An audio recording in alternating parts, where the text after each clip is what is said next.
ठीक है, RLC। अब आप ये देखो,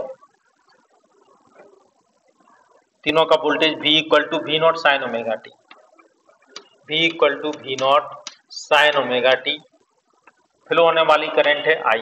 ठीक है ना। तो रेजिस्टिव सर्किट अगर हो तो वोल्टेज और करंट एक ही फेज में होते हैं, ये हम लोग पढ़ चुके हैं। ठीक है, जिस फेज में वोल्टेज होगा,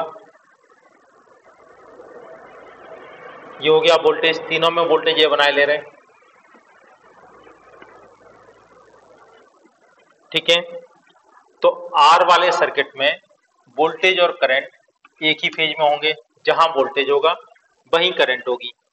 एल का मतलब लैग, आप इस तरह से याद रख सकते हैं, एल का मतलब लैग, हालांकि लीड भी होता है, लेकिन आप लोग याद रखो एल का मतलब लैग। ठीक है ना, और लैग कौन करेगा, करंट लैग करेगी। ठीक है, एल वाले सर्किट में करंट लैग करेगी, लैग करना मतलब क्लॉकवाइज होना, और लीड करना मतलब एंटी क्लॉकवाइज होना। ठीक है, तो करंट कितने डिग्री लैग करेगी, 90 डिग्री। ठीक है ना, तो करंट और वोल्टेज में कितने डिग्री का एंगल होगा, 90 डिग्री। करंट लैग कर रही है, वोल्टेज लीड कर रहा है। ठीक है, और सी में क्या होगा, जब एल में करंट लैग करेगी तो सी में करंट लीड करेगी 90 डिग्री से। ठीक है, तो करंट और वोल्टेज का फेजर डायग्राम इस टाइप से होगा। ठीक है, तो आपको ये तीन फेजर डायग्राम, ठीक है ना, तीनों की वैल्यू, इसको आपको हमेशा के लिए याद रखना है। ठीक है, आर रेजिस्टिव सर्किट के साथ करंट और वोल्टेज एक ही फेज में होते हैं। ठीक है, इंडक्टिव सर्किट में करंट लैग करती है, और कैपेसिटिव सर्किट में करंट लीड करती है। ठीक है, ये आपको याद रखना है इतना। ठीक है, याद, आर एल सीरीज सर्किट। ठीक है, आर और एल को एक साथ सीरीज में कनेक्ट कर दो, आर हो गया, एल हो गया,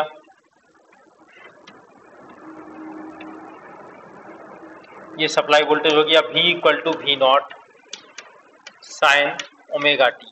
ठीक है, यहां से करंट फ्लो होगी, आर एल। अब आप ये बताओ, सीरीज कॉम्बिनेशन में क्या कांस्टेंट होगा, करंट की वोल्टेज,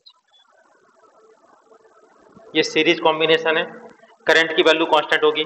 ठीक है, जो करंट इसमें फ्लो होगी वही करंट इसमें फ्लो होगी, वोल्टेज दोनों के अलग अलग होंगे, इसका वोल्टेज है VR, इसका वोल्टेज है VL। ठीक है, क्लियर है बेटा इतना।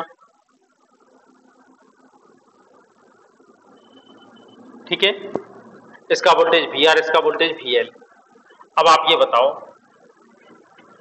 टोटल वोल्टेज क्या होगा, आपको मालूम है सीरीज कॉम्बिनेशन में इंडिविजुअल वोल्टेज का सम टोटल वोल्टेज के इक्वल होगा, तो V equal to VR plus VL, ऐसा लिख सकते हैं। देखो, ये बात समझ में आ रही कि नहीं आ रही, लेकिन यहां पर प्रॉब्लम ये है, वैसे तो वोल्टेज कैसी क्वांटिटी है, स्केलर, लेकिन हमें यह मालूम है कि यहाँ वोल्टेज और करंट में एक एंगल आता है। ठीक है ना, वोल्टेज और करंट अलग अलग एंगल पर हैं, एल और V में, सॉरी, एल और सी में अलग अलग एंगल पर हैं, आर में वोल्टेज और करंट का एक ही एंगल है। ठीक है ना, तो यहाँ पर फेज डिफरेंस होने की वजह से हमें लेना पड़ता है वेक्टर सम।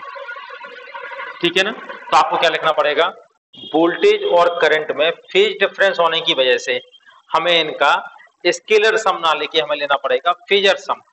ठीक है, तो V equal to VR plus VL, VR और VL का phasor sum total voltage V के इक्वल होगा। ठीक है, यहां तक बात बिल्कुल क्लियर है कि नहीं, ये बताओ। अब हम इसका बनाएंगे फेजर डायग्राम, फिर और आगे सॉल्व करेंगे। ठीक है, तो आप ये देखो, करंट VR के साथ तो इन फेज होगी, आर वाला सर्किट होता है तो करंट और वोल्टेज एक ही फेज में होते हैं, लेकिन एल वाले में अलग अलग फेज में होते हैं, 90 डिग्री के फेज डिफरेंस पर होंगे। तो आप यहाँ पे देखो, दोनों में कॉमन क्या है, करंट, जो करंट इसमें फ्लो हो रही वही करंट इसमें फ्लो होगी, तो करंट को मानते हैं हम लोग यहाँ पे रेफरेंस। ठीक है ना, तो यहाँ पे ड्रॉ करते हैं फेजर डायग्राम, और करंट को ले लेते हैं रेफरेंस। ठीक है, ये हमने ले ली रेफरेंस, यहाँ तक बात समझ में आ रही बेटा, करंट को ले लिया रेफरेंस। अब आप ये बताओ, करंट के साथ VR वाला जो वोल्टेज है वो कैसा होगा, एक ही फेज में होगा, तो VR को बना लिया करंट के साथ। ठीक है, VL कैसा होगा, एल का मतलब करंट का लैग करना, तो वोल्टेज लीड करेगा। ठीक है, तो VL कहां पर होगा, VL लीड करेगा। ठीक है, ये वाला वोल्टेज कहलाएगा VL। ठीक है, और ये वाला वोल्टेज था VR। अब आप ये देखो, VR और VL का फेजर सम किसके इक्वल है, V के इक्वल। तो कैसे निकालते हो फेजर सम, ठीक है, VL से चलते हैं VR के पैरेलल और VR से चलेंगे VL के पैरेलल। ठीक है, VR से चले VL के पैरेलल, इस पॉइंट पे दोनों जाके मिलेंगी, तो ये कहलाएगा रिजल्टेंट वोल्टेज V। ठीक है, टोटल वोल्टेज और टोटल करंट के बीच में, टोटल वोल्टेज और टोटल करंट के बीच में जो भी एंगल होगा वो कहलाएगा phase angle between voltage and current. ठीक है, अब आप ये देख लो, इतना क्लियर हो रहा है कि नहीं हो रहा। तो इसका क्या मतलब हुआ, VR और VL का रिजल्टेंट है V। अब हम कैसे फाइंड करते हैं रिजल्टेंट को, तो आप क्या लिखोगे, V equal to under root VR का स्क्वायर प्लस VL का स्क्वायर। हो रहा है क्लियर इतना। ठीक है, अब VR की वैल्यू कितनी है, VR की वैल्यू क्या होती है, VR इक्वल टू हमें मालूम है IR। ठीक है, और VL क्या कहलाएगा, IXL। ठीक है, इन दोनों की वैल्यू यहां पुट कर दो, तो V इक्वल टू क्या हो जाएगा, V equal to under root I square R square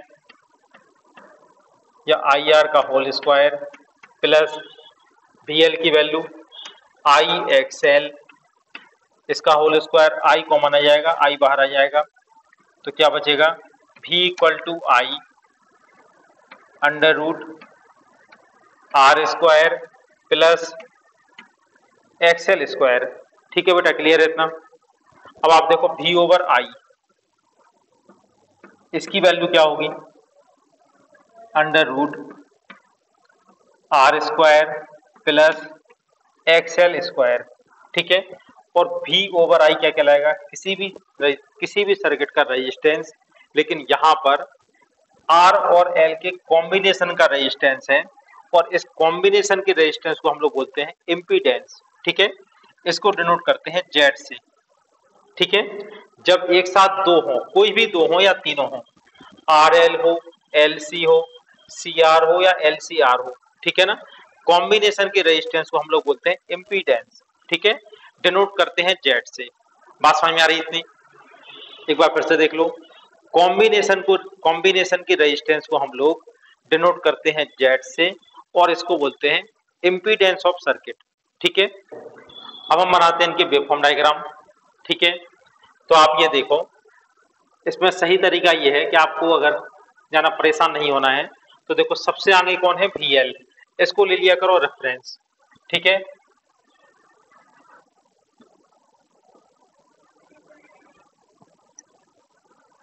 देखो सबसे पहले आप बना लो VL।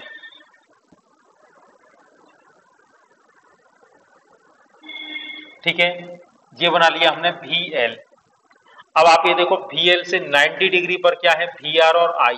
ठीक है, VR भी 90 डिग्री पीछे है, I भी 90 डिग्री पीछे है।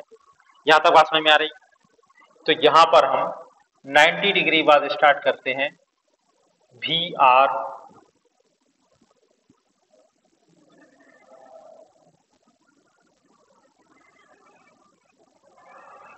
ठीक है, ये वाला हो गया VR, और इसी के इन फेज है I। ठीक है, अब यहां पर हमने देखो, जितना बड़ा एरो होगा उतना जाना एम्पलीट्यूड, तो करंट का एम्पलीट्यूड हमने जाना बनाया, तो करंट आप कैसे दिखाओगे यहाँ पर, ठीक है, करंट को आप इसी के इन फेज दिखाएंगे, और एम्पलीट्यूड आपने थोड़ा सा बड़ा बना के दिखा दिया। ठीक है, ये बात समझ में आ रही है बेटा कि नहीं आ रही, ये बताओ। ठीक है, तो ये जो व्हाइट कलर वाला है ये है करंट। ठीक है, जिस कलर से जो है उसी कलर का बना है, VR हो गया रेड कलर से, VL और VR के बीच में है V, तो यहां कहीं आप बना दो V। ठीक है, ऐसा बना सकते हैं, ये बना दिया आपने V। देखो ये वाला हो गया भी, ठीक है, इसको भी हम इसी कलर से कर देते हैं, ठीक है बेटा, ये देख लो। इसके बाद है आरसी सीरीज सर्किट, ठीक है। तो आपने क्या किया, आर और सी इन दोनों को सीरीज में कनेक्ट कर दिया, ठीक है। रेजिस्टेंस और कैपेसिटेंस, करंट इसमें भी क्या होगी, कांस्टेंट होगी, ठीक है। सीरीज में करंट कांस्टेंट होगी, वोल्टेज डिवाइड होगा, total voltage V equal to V R plus V C, ठीक है। रिजल्टेंट कैसे फाइंड करोगे, V equal to under root V R plus V C का स्क्वायर, जैसे हमने पहले फाइंड किया था, ठीक है। अब बनाते हैं इसका फेजर डायग्राम, ठीक है। रेफरेंस क्या ले लेते हैं, करंट, ठीक है। तो आप सबसे पहले बनाते हैं करंट, ठीक है, करंट है रेफरेंस, बात समझ में आ रही। अब आप ये देखो आर के साथ करंट कैसी होती है, इन फेज, ठीक है। तो वी आर और करंट कैसे होंगे, एक ही फेज में होंगे।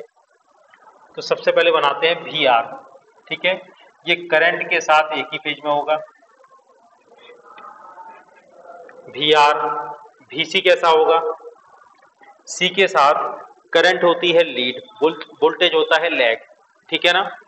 तो ये देखो करंट लीड है, तो करंट को होना चाहिए एंटी क्लॉकवाइज, तो वोल्टेज होगा क्लॉकवाइज। तो वीसी कहां पर जाएगा, ये होगा वीसी, क्लियर है इतना। वीसी और वी आर का रिजल्टेंट है वी, वीसी और वी आर, रिजल्टेंट आएगा वी, ठीक है। तो इन दोनों का रिजल्टेंट बनाते हैं, ठीक है, वीसी और वी आर, इनका रिजल्टेंट होगा वी, ठीक है। टोटल वोल्टेज और टोटल करंट, इसके बीच का जो एंगल होता है ये कहलाता है फेज एंगल, फाई, ठीक है। ये देखो बेटा क्लियर हो रहा, फेजर डायग्राम क्लियर है कि नहीं, ठीक है। इसके आधार पर हम लोग कह सकते हैं कि वी आर का स्क्वायर प्लस वी सी का स्क्वायर, इसका under root equal to V, ठीक है। वी आर की वैल्यू क्या हो जाएगी, आई आर, ठीक है, आई आर का होल स्क्वायर। वी सी की वैल्यू क्या होगी, आई एक्स सी, इसका स्क्वायर, आई कॉमन लेके बाहर ले लिया, ठीक है। V equal to I under root R square plus X C का स्क्वायर। तो वी ओवर आई क्या कहलाएगा, इसे कहते हैं इम्पीडेंस जेड, और जेड की वैल्यू होगी under root R square plus X C का स्क्वायर, ठीक है। इसके पहले क्या आया था, एक्स एल का स्क्वायर, ठीक है। आ रही बेटा बात समझ में कि नहीं आ रही है बताओ। अब इसका बनाना है वेवफॉर्म डायग्राम, ठीक है, जैसे पहले बनाया था वेवफॉर्म डायग्राम, उसी तरह से कोशिश करते हैं इसको बनाने की, ठीक है ना। इसका देख लो वेवफॉर्म डायग्राम, तो सबसे आगे हमें क्या दिखाई दे रहा, वी आर और करंट, ठीक है। तो रेफरेंस में हम बना लेंगे, देखो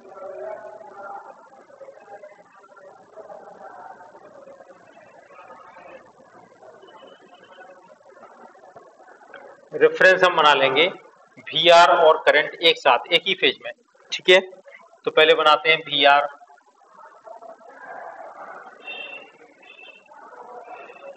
ठीक है, ये हो गया वी आर, ठीक है, ये वाला हो गया वी आर, इसी के साथ इन फेज है करंट, ठीक है। फेजर डायग्राम में हमने यहाँ पे शो किया है करंट की वैल्यू जाना बना के, ठीक है ना। तो आप इसका एम्पलीट्यूड दिखाएंगे जाना, बाकी शुरुआत यहीं से होगी,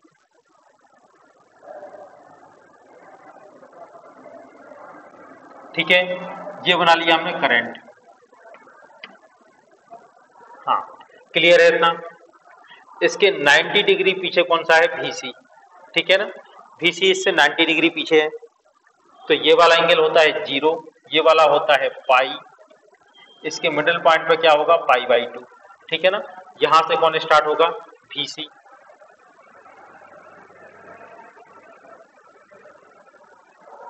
ये बना दिया आपने VC, ठीक है। और इनका रिजल्टेंट कितना है, V कहां पर है, VC और VR के बीच में, ठीक है। तो अब आप इसको दिखा दो V, इन दोनों के बीच में बना दो V,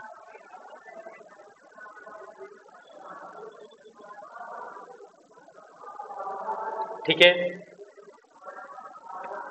ये हो गया V, और ये कहलाएगा इसका, कर दिया LC series circuit,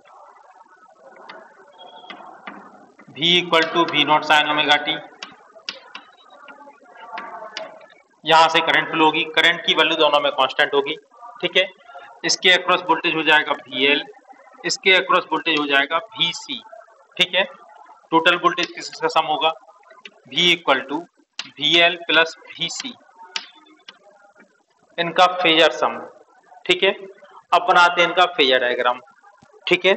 phasor diagram कैसे बनेगा, देखो रेफरेंस क्या बनाएंगे, करंट,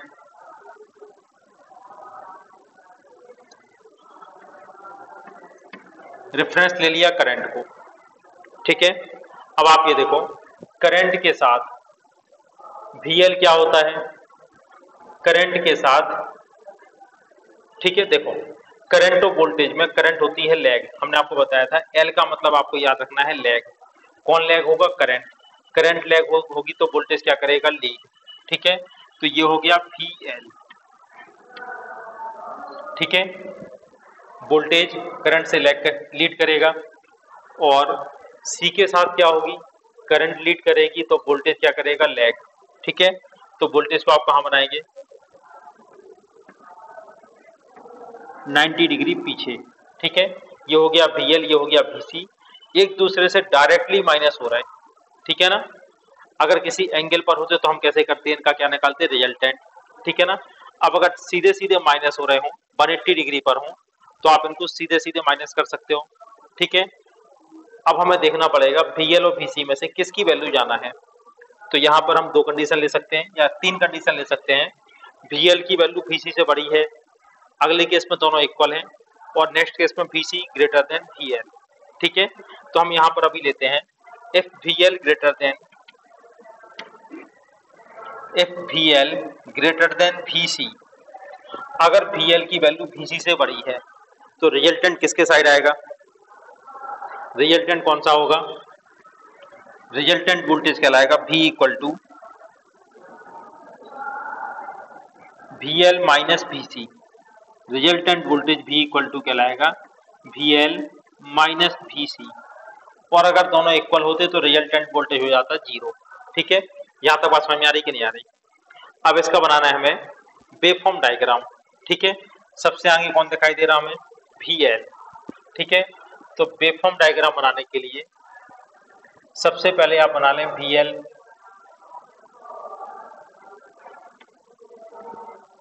इसी के साथ है V, ठीक है, लेकिन इसका एम्पलीट्यूड छोटा होगा,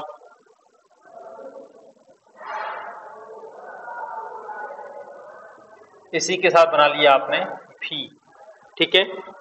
अब इससे 90 डिग्री पीछे कौन होगी, करंट, ठीक है। करंट इससे 90 डिग्री पीछे होगी, तो करंट को स्टार्ट यहां से करते हैं,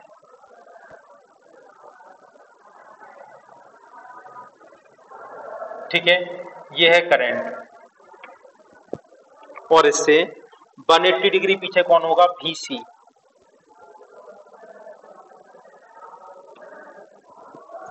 ठीक है।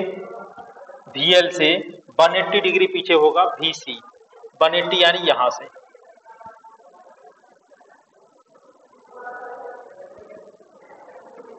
ये होगा VC, ठीक है। हालांकि ये सारे जो वेवफॉर्म है ये कंटिन्यूएशन में चलते हैं, ठीक है ना। इसको आप पीछे लेके जाओगे तो ये यहां से मिलेगा, ठीक है ना। इसको आप पीछे लेके जाओगे तो ये यहां से जाएगा, ठीक है। ये मत समझना कि स्टार्टिंग यहां से, ये तो कंटिन्यूएशन में इस तरफ भी चल रहा है और इस तरफ भी चल रहा है, ठीक है। ये बन गया इसका वेवफॉर्म डायग्राम। हो रहा बेटा क्लियर क्या नहीं हो रहा। अब आप ये देखो total voltage V equal to VL minus VC, V equal to क्या आ जाएगा, VL की वैल्यू IXL, VC की वैल्यू IXC, I कॉमन लेके डिवाइड कर दो तो V over I equal to कितना आ जाएगा, XL माइनस XC, और V ओवर I कहलाएगा Z, Z इक्वल टू होगा XL माइनस XC, ये कहलाएगा इसका इम्पीडेंस। L भी है C भी है तो ये कहलाएगा RLC series circuit. Supply voltage वही होगा V equal to V not sine omega t, इसके अक्रॉस वोल्टेज VR, VL और VC। ठीक है, क्लियर है इतना। टोटल वोल्टेज V, इन तीनों का फेजर सम होगा किस किस का, VR plus VL plus VC का। ठीक है, बात समझ में आ रही है। टोटल वोल्टेज तीनों का फेजर सम होगा। अब बनाते हैं इसका फेजर डायग्राम। ठीक है, उससे और क्लियर होगा। देखो, सबसे पहले आप इसमें रेफरेंस इसको ले सकते हो करंट, जो कांस्टेंट है। ठीक है, करंट कांस्टेंट है तो करंट को बना लेना रेफरेंस।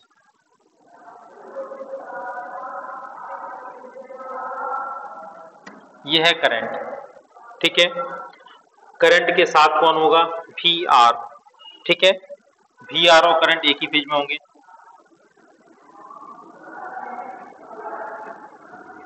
VR हो गया करंट के साथ। VL कैसा होता है, ठीक है, L में करंट लैग करती है, वोल्टेज लीड करता है, ये VL है, ये VC है। ठीक है ना। L में क्या होती है, करंट लैग करती है, तो करंट लैग करेगी तो वोल्टेज लीड करेगा। ठीक है ना, तो VL कहाँ बना देते हैं, लीडिंग साइड। ठीक है, ये हो गया VL। VL करंट से 90 डिग्री लीड करेगा। ठीक है, बात समझ में आ रही है। VC क्या होगा, करंट से 90 डिग्री लैग करेगा। ठीक है, तो ये बना ली VC। ठीक है, VR हो गया, VL हो गया, VC हो गया। ठीक है, ये बना लिया इसका फेजर डायग्राम। अब आप ये देखो, VL और VC एक दूसरे से डायरेक्टली अपोजिट हैं। ठीक है, तो हमें निकालना है तीनों का रिजल्टेंट। तो पहले हम क्या फाइंड करेंगे, VL में से VC को माइनस कर दें अगर VL की वैल्यू बड़ी है। ठीक है ना, if VL greater than VC, अगर ऐसा है, हालांकि कंडीशन तीनों हो सकती हैं, VL VC से बड़ा भी हो सकता है, इक्वल भी हो सकता है, छोटा भी हो सकता है। ठीक है ना, तो VL ग्रेटर देन VC, तो इसमें क्या करेंगे, रिजल्टेंट क्या आ जाएगा इन दोनों का, VL और VC का रिजल्टेंट कैसा आएगा, VL की साइड और कितना होगा, VL माइनस VC। ठीक है, अब आप ये देखो, VL माइनस VC और VR। ठीक है, इन दोनों का रिजल्टेंट कैसे फाइंड करेंगे,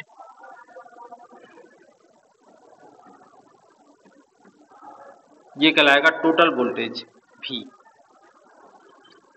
टोटल वोल्टेज, टोटल करंट, दोनों के बीच का जो एंगल होगा ये कहलाता है फेज एंगल फाई। ठीक है, यहाँ तक बेटा पास में आ रही कि नहीं आ रही।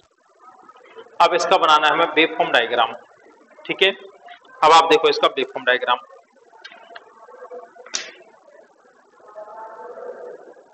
देखो, वेवफॉर्म डायग्राम बनाने के लिए सबसे आगे कौन है, VL। ठीक है, तो सबसे पहले बनाते हैं VL।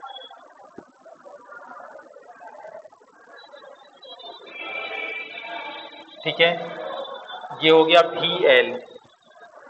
इससे 90 डिग्री पर कौन है, 90 डिग्री पर है VC। ठीक है, तो इससे 90 डिग्री पर बनाते हैं VC, सॉरी, इससे 180 डिग्री पर है VC, तो ये हो गया 0, ये हो गया पाई, 180 डिग्री बाद शुरू करते हैं VC। ठीक है, अब ये प्रॉपर स्केल में नहीं बना रहे, वरना आपको क्या करना है, VC का एम्पलीट्यूड VL से छोटा थोड़ा कम बनाना है। ठीक है, और आप चाहो तो इसको पीछे भी ला सकते हो। ठीक है, ये हो गया VC।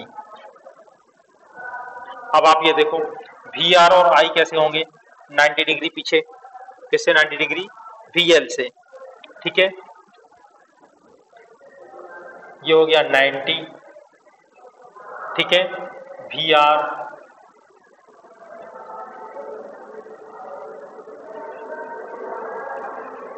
ये वाला हो गया VR,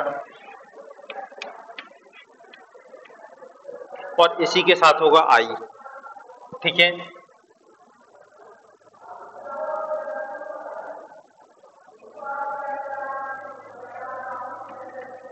ये हो गया I। ठीक है, देख लो बेटा, समझ में आ रहा है इतना। और V किसके साथ होगा, V कहां पर होगा, VL और VR के बीच में, ठीक है। तो यहां से स्टार्ट होगा V का, ठीक है। चलो, आ रही बात समझ में कि नहीं आ रही है बताओ। चलो, अब आप देखो इसका रिजल्टेंट कैसे फाइंड करेंगे। इनका रिजल्टेंट कैसे फाइंड करोगे, V equal to under root की वैल्यू कैसे फाइंड करोगे, VL माइनस VC का होल स्क्वायर प्लस इसमें किसको ऐड करना है, VR का स्क्वायर, ठीक है ना, प्लस VR का स्क्वायर। VL इक्वल टू क्या होगा, VL equal to IXL IXC IR, ठीक है। I कॉमन ले लेंगे तो V इक्वल टू आ जाएगा I under root XL minus XC का whole square plus R square, साथ में I होगा, I बाहर आ गया तो V ओवर I क्या कहलाएगा, V over I equal to under root R square plus XL minus XC का होल स्क्वायर, और इसी को हम लोग कहते हैं Z, ठीक है, इम्पीडेंस, ठीक है बेटा। बात समझ में आ रही कि नहीं आ रही। इस तरह से हम लोग इम्पीडेंस फाइंड कर सकते हैं, ठीक है। इसी ट्राइंगल से एक बात और देखो, इससे cos फाई की वैल्यू क्या आ जाएगी, इस ट्राइंगल का यूज करेंगे तो cos फाई की वैल्यू क्या होगी, cos phi equal to VR over V। आ रही बात समझ में। इस ट्राइंगल को देखो, cos फाई इक्वल टू होगा VR ओवर V। VR की वैल्यू क्या होगी, IR, V की वैल्यू क्या होती है, IZ। टोटल वोल्टेज क्या होगा, V over I equal to Z, तो V इक्वल टू IZ, ठीक है। I से I कैंसिल हो जाएगा, इक्वल टू आएगा R by Z। cos phi equal to आया R बाई Z। इसे कहते हैं power factor of the circuit, ठीक है। cos फाई की वैल्यू होती है R बाई Z, इसको बोलते हैं पावर फैक्टर ऑफ द